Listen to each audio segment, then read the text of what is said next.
Imagine waking up tomorrow and your alarm is not a phone. It is a stick hitting a wooden board. Open your eyes and you are not in your bed. You are lying on a woven mat on the ground inside a mud brick shack. The air already feels like an oven. And outside, stretching higher than anything you have ever seen, is a mountain of stone that you have to build. Welcome to your shift at the Great Pyramid. You are not an engineer. You are not a supervisor. You are a laborer. Today, if you are lucky, you will survive it. Most people picture ancient Egypt as golden masks and mysterious curses and lazy boat rides down the Nile. That is the version from the movies. Real Egypt was a place of brutal, grinding, bone-crushing labor. The pyramids were the crown jewel of that suffering. You did not get to choose to be here. You were drafted. Pharaoh needed a tomb, and the entire kingdom existed to serve that one purpose. Your village, your fields, your life, all of it paused so you could drag stones for a dead man you never met. The thing is, you would not even see the finished result. The Great Pyramid took over 20 years to build. The participation was a tiny, invisible, disposable piece of an impossible puzzle. So before we romanticize the genius of the ancient Egyptians, let me show you what that genius actually felt like on the human body. Because it was not genius. It was endurance. It was pain. And it started before the sun was even up. Your day begins at 4 in the morning. There is no gentle sunrise. There is no coffee. Foreman walks through the workers' village banging a piece of wood against a board.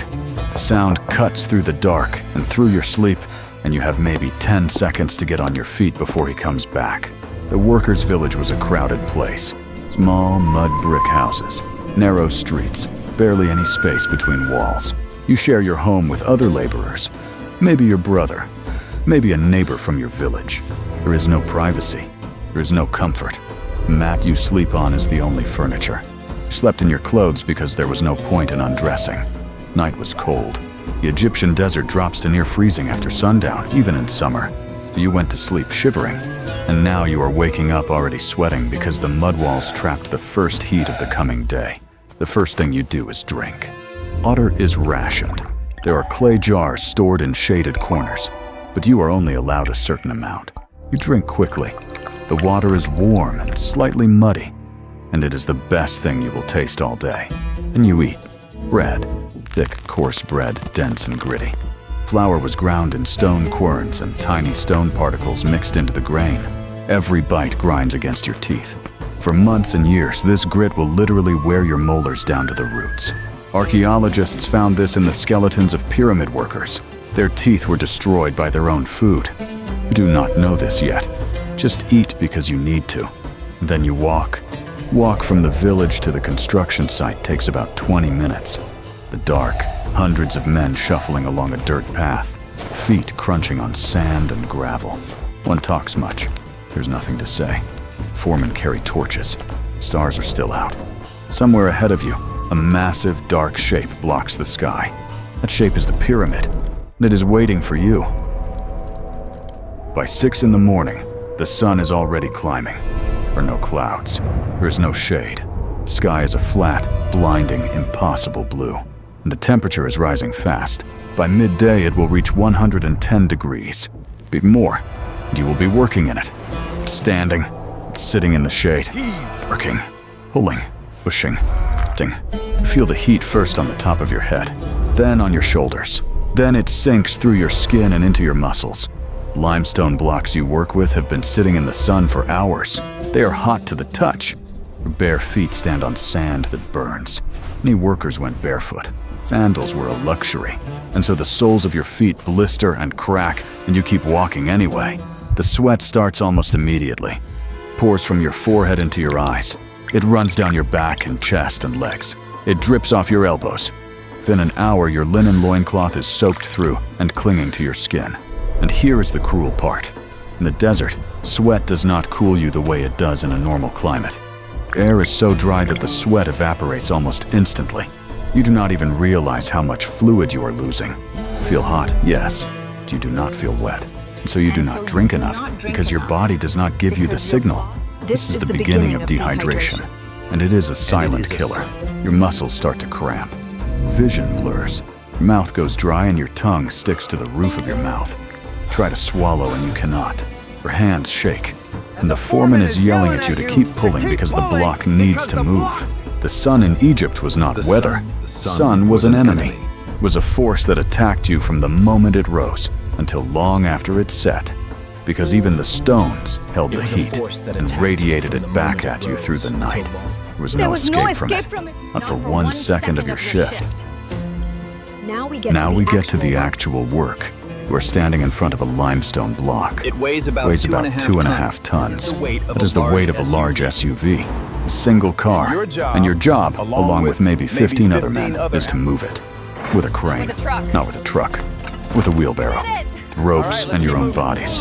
The Egyptians did not have pulleys. They did not have iron tools. They did not have wheels for heavy transport. They had ropes made from papyrus reeds and from palm fiber. They had wooden sleds, and they had you. The block is placed on a wooden sled. Ropes are tied to the front. 15 to 20 men grab the ropes and pull. The sled slides over wet sand. That is the trick. Someone walks ahead of the sled, pouring water on the sand in front of it. This reduces friction. It is brilliant, actually. Modern physicists confirmed that wet sand makes the sled slide more easily. But brilliant does not mean easy, because you are still pulling 2.5 tons. Lean forward. Dig your feet into the sand. Pull with everything you have. The back is bent. Arms are stretched. Rope cuts into your hands. You feel the tension in your legs, in your spine, in your shoulders. Every step is a fight. Sled resists. It catches on a bump. Stop. Pull harder. Sled lurches forward 6 inches. 6 inches. Take a breath. Pull again. Another 6 inches. Imagine doing this for hours. Imagine doing this uphill. Because the higher the pyramid gets, the more the blocks have to go up. Ramps were built alongside the pyramid. Sloping dirt and rubble ramps that wound around the structure. And you pulled the sled up those ramps. Every step you take forward is also a step up. Legs burn. Lungs burn. Heat is crushing. And behind you and in front of you, other teams are doing the same thing. Hundreds of men pulling hundreds of blocks. The noise of ropes creaking, sleds scraping, foremen shouting, men grunting. And the only sound you really hear in your own head is your own heartbeat. Pounding, pounding, telling you to stop. But you cannot stop. Because if you stop, the sled slides back. And if the sled slides back, someone gets hurt.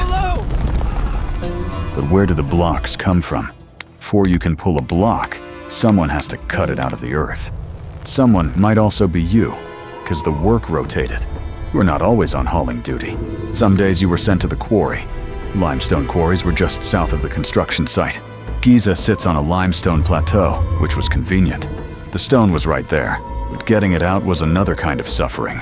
The quarry workers used copper chisels and stone hammers. Copper is soft. Limestone is hard. You would spend hours, literally hours, chipping a channel around a block. You sit or kneel on the rock. You swing the hammer. Over and over. Noise is deafening. Vibration travels up your arms and into your elbows and shoulders. Your hands go numb. Your fingers cramp. And the dust. Limestone dust fills the air with every strike. You breathe it in. It coats your throat and your lungs. You cough. Everyone coughs. The older workers cough up gray phlegm. You do not think about what that means. Just keep swinging. Once the channel is deep enough, wooden wedges are hammered into the rock. Water is poured on the wedges. Wood absorbs the water and expands. Pressure splits the stone. It is an ingenious method, but it is slow. And it is dangerous, because the moment the stone cracks, you do not always know which way it will split. Pieces fly. Sharp edges slice through the air. A shard of limestone moving at speed can cut to the bone. There were no goggles. There were no gloves. There was no first aid station. If a chunk of rock hit your leg, someone wrapped it in linen and told you to keep working. And if a larger piece fell on you, well, it was just bad luck. Quarry was the first stage of suffering, and it set the tone for everything that followed. Every block that reached the pyramid already carried someone's blood on it, before it was even placed. Most of the pyramid was limestone. Cool stone, relatively soft, manageable. But the inner chambers, the king's chamber, required granite. Soft limestone. granite. And granite does not come from Giza. The nearest granite quarry was in Aswan, 500 miles up the Nile. The granite blocks for the king's chamber weigh between 25 and 80 tons each. 80 tons. That is the weight of a fully loaded semi-truck. And they had to be transported 500 miles. A river. Blocks were loaded onto barges. Wooden barges, built from cedar imported from Lebanon. Because Egyptian wood was not strong enough, the Nile flooded annually, and the floodwaters were used to float the barges closer to the construction site.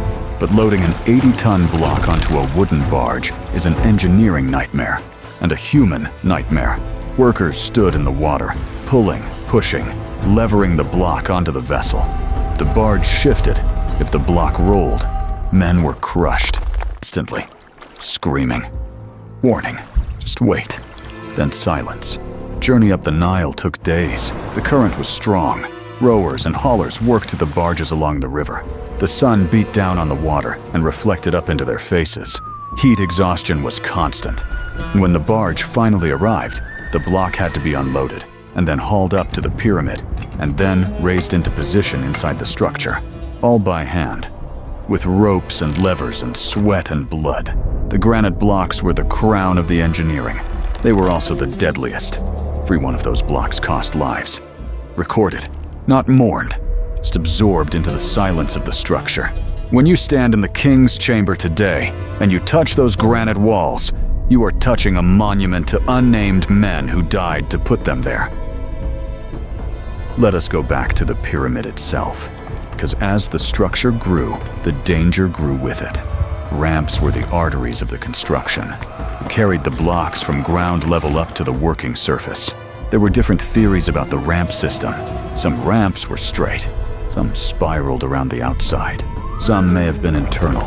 But whatever the design, the principle was the same. You pulled a 2-ton block up a slope, on a sled, with ropes, and the heat. And the higher you went, the worse it got. Because up high, there was no shelter from the wind. The wind was not your friend. Ground level, the pyramid blocked some of the breeze. But on the upper courses, you were exposed to everything. Wind dried your sweat even faster, blew sand into your eyes, howled in your ears and made it hard to hear instructions. And then there was the height. The Great Pyramid is 450 feet tall. As the pyramid grew, workers operated on increasingly narrow ledges. The outer casing stones, the smooth white limestone that once covered the entire pyramid, had to be placed from the outside. Men stood on scaffolding and on ledges that were sometimes only a few feet wide. 200 feet in the air, 300 feet, 400 feet. No harnesses. Ropes. Nets. Wore a linen cloth and a pair of sandals, if you were lucky. One misstep, one moment of dizziness from the heat, one gust of wind at the wrong time, and you were gone. Those were a constant reality. We know this from the skeletal remains of construction workers found at Giza. Broken bones, healed fractures, crushed spines, who survived and men who did not. There was no compensation for a fall. There was no family payout. You died, your body was carried away, and another man took your place on the ledge. Work did not stop. Work could not stop. Pharaoh was waiting. And the Pharaoh's patience was the only thing shorter than your life expectancy. And then there are the sandstorms, who have not experienced a real sandstorm. Real sandstorm is not a breeze. It is a wall of dust and sand that moves across the desert like a living thing, is preceded by an eerie silence. Birds stop, wind dies, and then the sky turns brown, and orange, and dark, and the wind hits. It does not blow. It screams. Sand fills the air so completely that you cannot see your own hand in front of your face. It gets into your eyes, your ears, your nose, your mouth. It gets under your clothes. It gets into every fold and crease of your skin. You cannot breathe. You try to cover your face with a piece of linen, and you press your face against the ground, and you wait. Because there is no working in a sandstorm. Foremen know it. Everyone drops where they are and takes cover. Cover is relative. There is no building to hide in. Crouch behind a block of stone or against the base of the pyramid, and you press your face into your arms, and you breathe through the fabric, and even then you inhale dust. Your lungs fill with it. Cough until you retch. Sand tears at your skin. It is not soft dust. is fine particles of rock, traveling at high speed, and it abrades everything it touches. After the storm passes, you stand up and you are a different person. Your eyes are red and watering. Your skin is raw. Throat is on fire. Then the foreman tells you to get back to work, because the storm cost you 2 hours, and the Pharaoh will not accept delays. The worst part of a sandstorm is not the physical damage. It is the disorientation. After the sky clears, the world looks different. And marks shift. Equipment is buried. Sand has piled up against the ramps and the sleds, and sometimes against the workers themselves. Spend the next hour just digging out the tools, digging out the ropes, digging out the path. Then you start pulling again, as if nothing happened, as if the desert did not just try to kill you, because in the desert, it always tries. By hour 8, your body is breaking down. Metaphorically, literally, your feet are blistered. Some of the blisters have popped, and the raw skin underneath is burning against the hot sand. Your shoulders ache from the ropes, deep, persistent aches that go into the bone. Your lower back has a knot of pain that will not release. Your hands are raw. The rope has worn the skin off your palms. There are open sores. They will not heal because you use them again tomorrow, and the day after, and the day after that. Knees are swollen from kneeling in the quarry or from bracing against the sled. The skeleton of a pyramid worker tells a story of relentless, repetitive stress. Vertebrae are compressed. Joints are arthritic. Even young men in their 20s, show signs of joint damage that we associate with people 3 times their age. Their bones were aged by labor. And then there is the dehydration damage. Kidneys. Chronic dehydration strains the kidneys. It reduces their function over time. Many workers likely suffered from kidney stones and from chronic kidney disease. The pain of a kidney stone is compared to childbirth, and these men endured it while pulling 2-ton blocks in the desert sun. The heat stroke. Heat stroke is not just feeling hot. It is confusion, loss of coordination. Vomiting. Body temperature rises to dangerous levels. The brain swells. Without treatment, heat stroke kills. There was no treatment. There was shade and water and rest. If you were lucky, the foreman noticed you staggering and pulled you aside. If you were not lucky, you collapsed on the ramp and someone dragged you to the edge and left you there to recover or not. The mortality rate among construction workers is debated by historians, but the skeletal evidence is clear. These men suffered. Their bodies were destroyed by the work, and the ones who survived did so with permanent damage. Dead backs, ruined knees, missing teeth, damaged lungs. Lifetime of pain that no physician could fix because the damage was not disease. It was simply the cost of building something impossible. You might wonder who was in charge, who kept hundreds of men organized on a construction project of this scale. The answer is a hierarchy of foremen, scribes, and overseers. They were not kind. Foremen were experienced workers who had been promoted. They knew the job because they had done it. They expected the same effort from you. They carried sticks, weapons necessarily, tools of authority. Tap on the shoulder, push, shout. The scribes were the record keepers. They sat at tables near the construction site and they counted everything. Blocks delivered, blocks placed, and present, absent. Rations distributed. Everything was written down in papyrus, in hieratic script. And woe to the man whose name was marked absent without cause. There were rules. You could take a sick day. There are records of workers being excused for illness, for family matters, even for hangovers. Yes, the ancient Egyptians drank beer, and sometimes they drank too much, and the scribe noted that the worker was absent because of beer. That is a real record. The system was not purely cruel. It was organized. It was bureaucratic. It was a state-run operation with supply chains and logistics and planning. But organized does not mean comfortable. The foreman's job was to keep the blocks moving. The blocks did not move if the men did not pull. The men did not pull if they were not pushed. The foreman pushed. He shouted. He threatened. He used the stick. The pressure was constant because the pyramid had a deadline. Pharaoh was not immortal. He was aging. The tomb had to be ready before he died, because if the pharaoh died without his tomb, it was a catastrophe. Just for the workers, the entire kingdom. Pharaoh's soul needed the tomb to travel to the afterlife. If the tomb was not ready, the Pharaoh's soul might be lost, and that meant chaos for all of Egypt. So the pressure was not just organizational, it was spiritual. It was cosmic, and it all landed on your back, because you were the one pulling the rope, and the foreman was the one making sure you did not stop. Let us talk about fuel, because you cannot pull 2-ton blocks on an empty stomach. The workers were fed. This was not slavery in the way we often imagine it.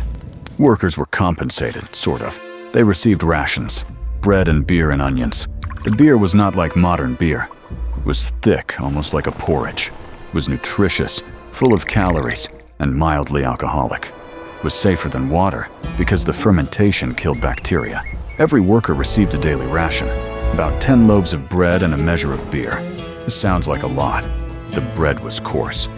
Beer was weak, and the calories were burned in minutes by the work. Wait at midday. Break? The only real break of the day. You sat in whatever shade you could find. Be against the base of the pyramid. Be under a tarp. Wait quickly. The bread was gritty and your teeth hurt from it. Beer was warm, but it was something. And then, 20 minutes later, you were back on the rope. Diet was enough to keep you alive. Barely. But it wasn't enough to keep you healthy.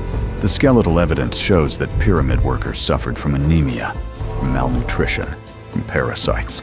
Water they drank came from the Nile and from canals. It was not clean. It carried disease. Schistosomiasis, a parasite that lives in the water, infected the workers. It caused liver damage, bladder damage, chronic illness. The workers were fed, but they were not well fed. They were sustained, but not sustained well. Were given just enough to keep pulling, just enough to survive the shift, and the next shift, the next, till their bodies gave out. And then they were replaced. The system was efficient, brutally efficient. It fed you enough to work and not 1 calorie more, because every extra loaf of bread was a cost, and the state was watching its costs, even in building a tomb for a god. The shift ends when the sun goes down. Immediately, light fades slowly. Foremen keep you working until visibility is too poor to continue. Then, finally, the word comes. Stop. Drop the rope. You stand there for a moment. Standing. Pulling. Pushing. Lifting. Just standing. Your body does not know what to do with the stillness. Every muscle aches. Legs are shaking. Not from effort anymore, but from the absence of it. The trembling that comes when the adrenaline drains and the damage floods in. You walk back to the village. Same 20-minute walk. Now it is dark. The stars are out. The air is cooling. For the first time in hours, you feel something other than heat. You feel the sweat on your skin turn cold. You feel the sand under your feet, and it does not burn anymore. Get back to your hut. Drink water. Eat bread. Sit. Some men talk. Some men are too tired to talk. Some men just lie down on their mats and stare at the ceiling and wait for sleep. Sleep does not come easy. Your body is in pain. Every position is uncomfortable.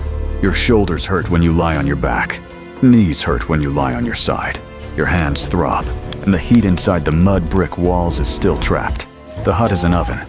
Lie there and you breathe and you wait for the night to cool things down. Eventually you sleep. Hard, deep, exhausted sleep. The kind of sleep your body forces on you because it has no choice. And then, too soon, the foreman comes. The stick hits the board, and it starts again. Same routine, same walk, same sun, same stones, same pain. Day after day, season after season, for years. Let me tell you something that might surprise you. Workers who built the pyramids were not buried in mass graves. They were not thrown into pits. They had their own cemetery. Cemetery right next to the construction site. Proper tombs. Graves marked. Offerings. State recognized their labor. State gave them a burial. And that burial was a promise. Promise that in the afterlife, they would be rewarded for their service. Skeletons in that cemetery tell us everything. Men with healed fractures. Men with arthritis, men with crushed spines and broken hips, and who lived and worked and suffered and died, building something they would never enter. Women were there too, not hauling blocks, perhaps, working in the support systems, baking the bread, brewing the beer, carrying water, tending to the injured. Workers' village was a community, just a labor camp. There were families, there were children, there was life, squeezed in between the suffering. Do not let that soften the picture, because the suffering was real. Men in that cemetery died young. The average lifespan of a pyramid worker was maybe 35 to 40 years. And those years were not gentle. For years of grinding labor and broken bodies and chronic pain. The state fed them and housed them and buried them. The state also worked them to death. And the line between compensation and exploitation is a line that ancient Egypt blurred completely. The workers were not slaves in the classical sense, but they were not free either. Were bound to the project by obligation and by duty, and by the simple fact that there was nowhere else to go. Pharaoh owned everything: land, the water, grain, people. And you were the people. Your body belonged to the pyramid until the pyramid was done. Until your body gave out. Whichever came first. So, 24 hours, on shift. Did you survive it? Let's count what your body would endure in a single day. You would wake up on a hard mat in a mud brick hut. You would eat gritty bread that destroys your teeth. You would walk 20 minutes to the site in the dark. You would stand in 110-degree heat with no shade. You would pull a 2-ton block on a sled using ropes that tear the skin off your palms. You would haul it up a ramp. You would breathe limestone dust and sand. You would sweat until you could not sweat anymore. You would become dehydrated. Your muscles would cramp. Your vision would blur.